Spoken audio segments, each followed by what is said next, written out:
Another lean video from the third floor. Recently, Lori was out for a few weeks on vacation, so I got to do some cataloging again, and that's something I don't get to do very often anymore.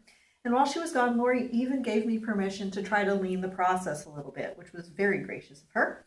And so one of the things I worked on was actually changing up the instructions.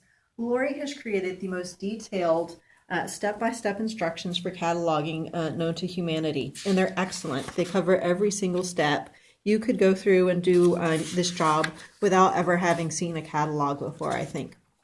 So they've got screenshots, they've got the instructions written out. They're excellent. And they're wonderful for our vendors who probably don't have quite as much experience as I do. But I do have a little bit of experience, so I don't need quite that level of detail. And so one of the things I've been experimenting with recently is visual documentation. So that's using more pictures and instructions instead of words. You get a lot more information in a lot less space. So what I've done is I've recreated the screenshots, but instead of writing out instructions, I've just given myself little reminders, 1, 2, 3, for the steps of what I'm going through and doing. When I've needed notes, I just added those in on top.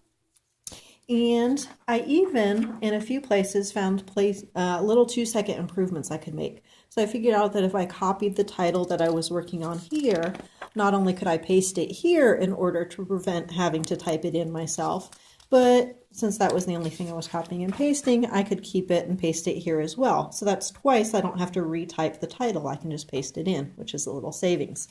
So I really appreciate Lori letting me play with some visual management for cataloging, creating visual instructions. And I hope that's an example for you of something you might want to do too.